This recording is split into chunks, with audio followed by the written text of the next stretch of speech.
temperatures are rising across Europe, causing wildfires and predictions of the hotter days ahead.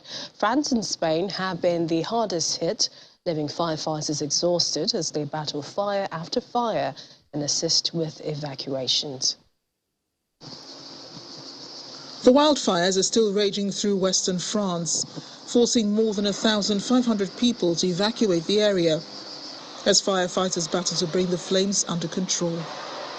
There were 10,500 hectares on fire in the Gironde region today, up from 7,300 hectares on Friday, July 15th, as 1,200 firefighters were working to put the fires out.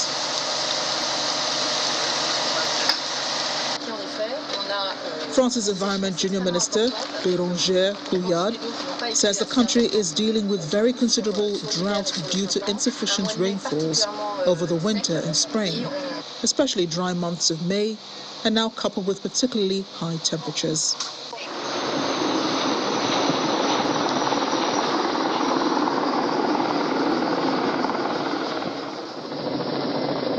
Dozens of wildfires also raged in Spain, cutting off roads and forcing thousands of people to be evacuated from their homes, as blistering summer temperatures showed no signs of abating. A new blaze broke out on Saturday, July 16, in the Jerti Valley in Extremadura, which has been the focal point of the most difficult fires this week. Firefighters battled the wildfires throughout the night, and helicopters dropped water onto the flames on Sunday.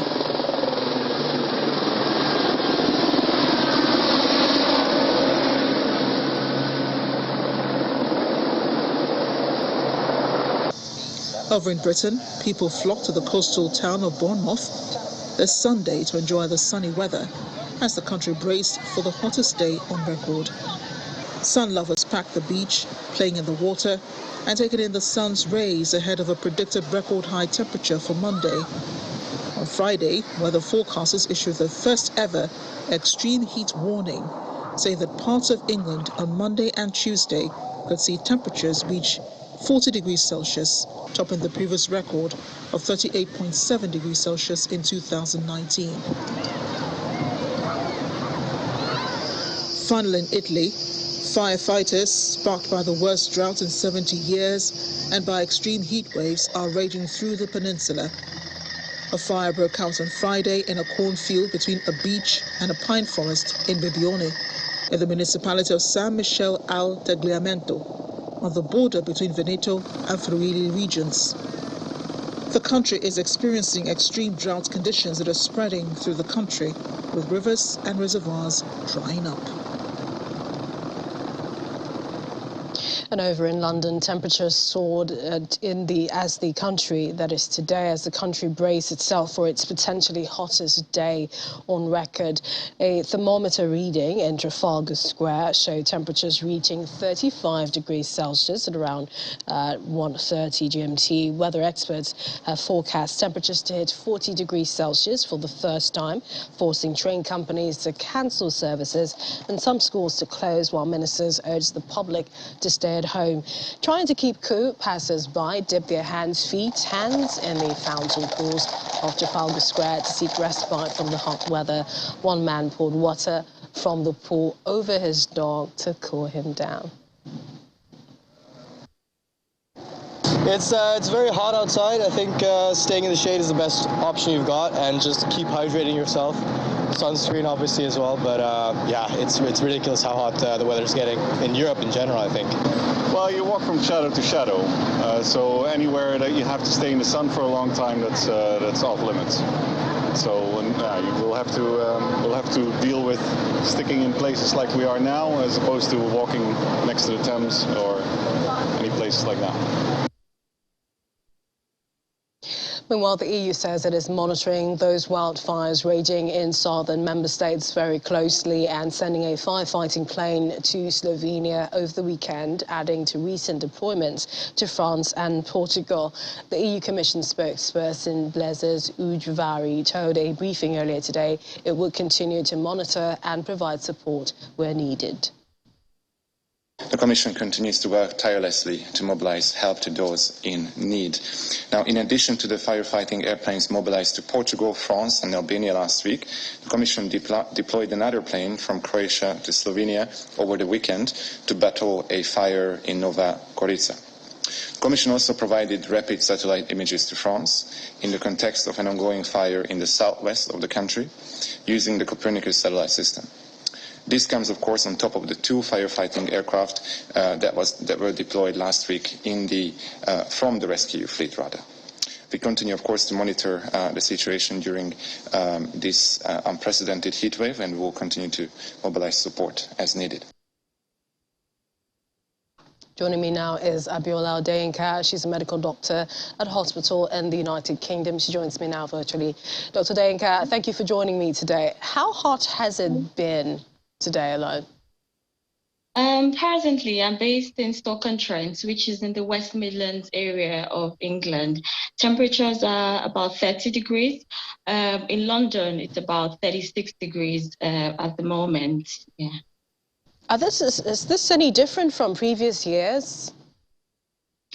Yes, I would say that the highest was in 2019. It was almost about 36 degrees in July as well. So we're just hitting that same temperature mark, if I would say, yeah. And with what, you've been experiencing in cities in the UK, have there been more patients in hospital as a result of the heat wave? Yes, mostly elderly patients from care homes and nursing homes. They have been coming in with dehydration because that is a major medical condition that affects the elderly patients. Patients have been really dry, so we have been rehydrating them properly by giving them IV fluids through their veins just to rehydrate them properly. Yeah. So what is the advice? More people will need to drink lots of water to keep cool. Is it advisable to just drink water or drink water with electrolytes? It'll be advisable to drink water, preferably cold water, just because it cools down the body temperature. Just driving back home, there was really no fresh air. The air feels steamy and hot and humid, like you're like in the desert. So it will be preferable to drink cold water.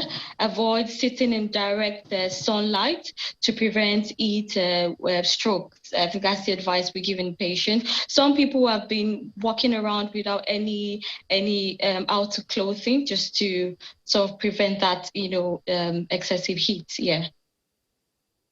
So, and, also with people, trying to keep cool, they would also drinking cold water. So fridges, freezers should be on. Air conditioning will also be on. That's also increased utility bills for the companies, right, and for families.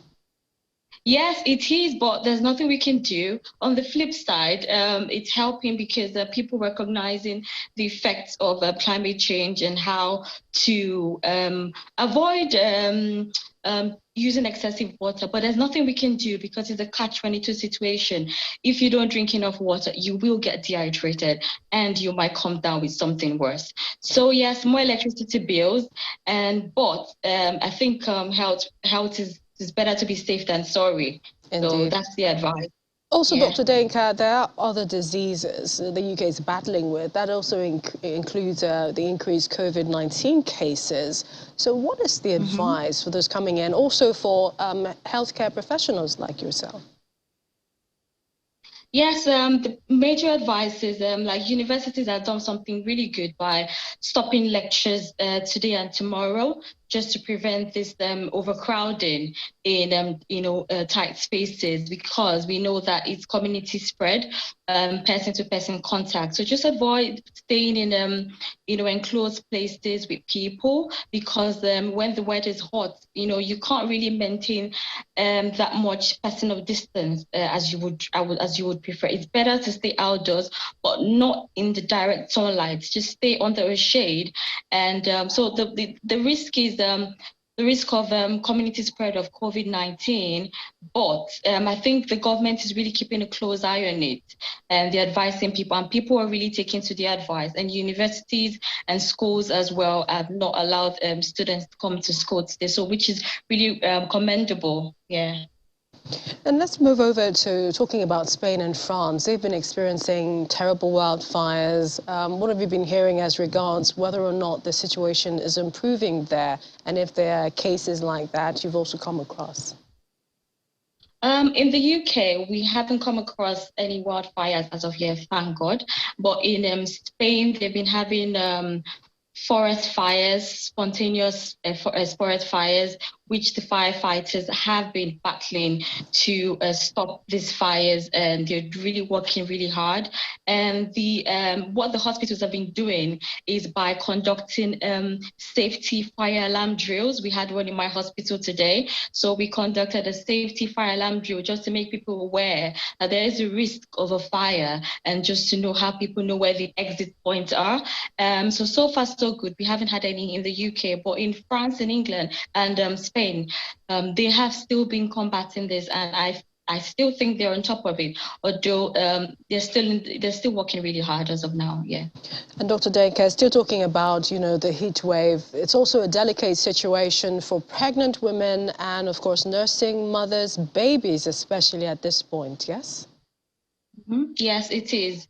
The major risk is dehydration. People don't realize how bad dehydration can get, because you can get excessively, dehydrated, and could lead to low blood pressure and collapse. Obviously, when there's low blood pressure, it affects the blood flow from the mother to the fetus in the womb, and that could lead to complications such as, preterm labor and things like that. So yeah, those are the major advice we are giving patients, we are giving people who come to hospital, because we see all kinds of people come to hospital, apart from the elderly. The pregnant women, children and elderly, they are the most vulnerable. So those are the people we advise to drink lots of water. And if you don't have to be outside, it's better you stay indoors, really. Thank you. Abiola Odenka is a medical practitioner with the NHS hospital in the UK. Thanks so much, and do take care. Thank you.